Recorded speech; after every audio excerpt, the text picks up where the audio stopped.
ഏറ്റവും സ്നേഹം നിറഞ്ഞ സഹോദരി സഹോദരന്മാരെ, പ്രിയപ്പെട്ട അനുജന്മാരെ, തിരൂരിന്റെ യുവത്വമേ, നമുക്ക് മാറണം.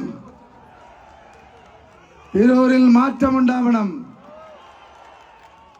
ഇടതുപക്ഷ ജനാധിപത്യ മുന്നണി സ്ഥാനാർത്ഥി തിരൂരിൽ വിജയിച്ചു കയറണം. ഈ മാറ്റത്തിനായി നിങ്ങളുടെ വോട്ടുകൾ ഇടതുപക്ഷ ജനാധിപത്യ മുന്നണി സ്ഥാനാർത്ഥിക്ക് അരിവാൾ ചുറ്റിക നക്ഷത്രം അടയാളത്തിൽ രേഖപ്പെടുത്തണമെന്ന് അഭ്യർത്ഥിക്കുക മാത്രമാണ് ഈ അവസരത്തിൽ ചെയ്യുന്നത്.